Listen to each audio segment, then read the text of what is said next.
Hi, welcome to 2020 Tasty Treats with GourmetQuilter. I'm Susan Clare, GourmetQuilter, and this time we're running a series on cat appliques. So we've got 20 different cats. There is a picture here. We've started making some cats already. We've done 3 of the blocks, and there's another 17 to go.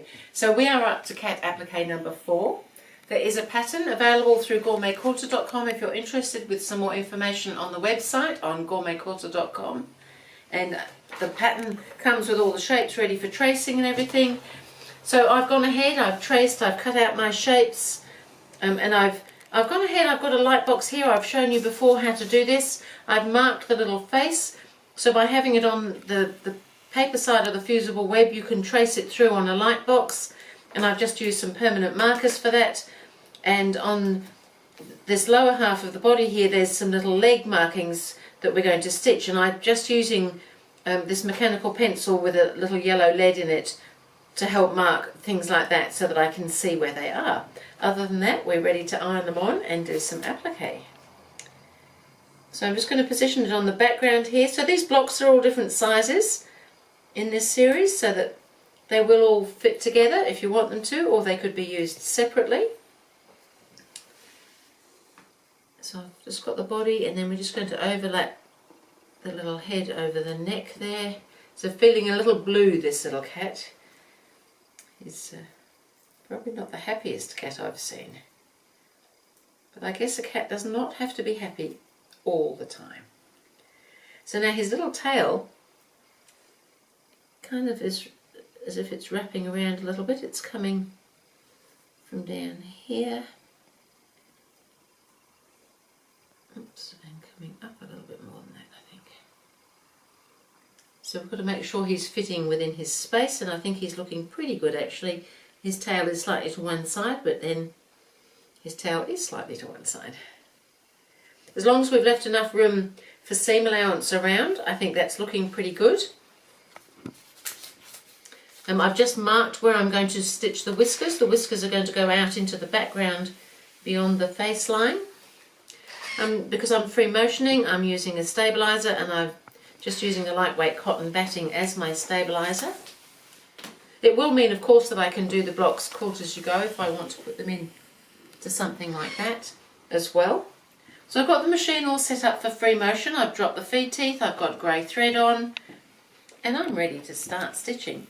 So I think I'll go around the head first, but I'm going to start so that I'm just near the body somewhere, so that I can, when I finish doing the head, I can go straight onto the body without having to stop and start there. And the whiskers I'll do later because they go out over the edges of the head.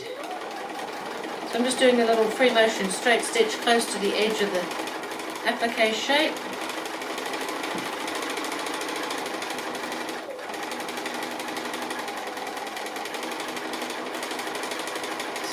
Not too high, kind of fun to do. I find this really enjoyable, this sort of work. It's not absolutely critical that you stay exact amounts of distances away. Somewhere close usually works pretty well. Just going to snip that thread off. And then I can just continue on and come straight on to that body shape there, and I can even come around this tail while I'm here.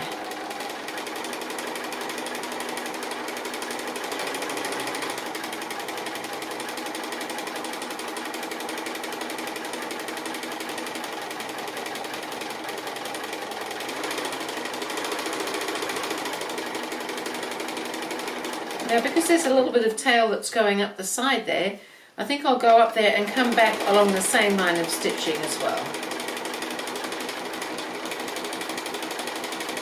And I know I've done it all as I go. And then I've got these extra lines of stitching marked here that I use that yellow pencil for, so that we can see his little front paws sitting there. So I'm just going to come along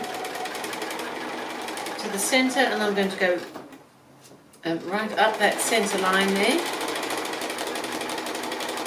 and then come back down again.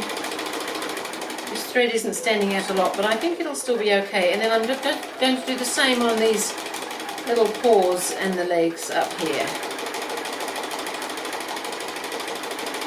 And the yellow marking will all disappear, it's just a chalk marker.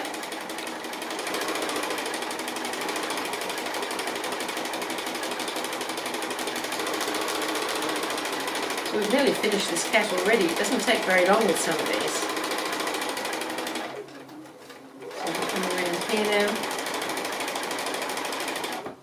So I'll just finish this off and then I'll get those whiskers down and come back and just show you doing the whiskers. So I've just got his last couple of whiskers to finish off here.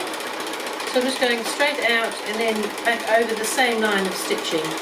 And because these ones are quite a little distance apart, I'm stopping and starting between each one.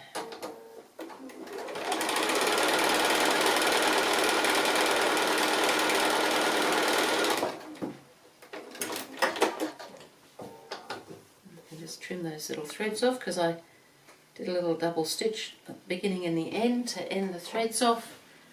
And I think a little cat is looking quite cute. So I can pop that up here with these other friends that he's got up here. And even though he's just looking a little sad, this cat, I think he's still going to be quite pleased to be up there with his friends. So that was cat applique number 4, thank you, and I will see you again with cat applique number 5.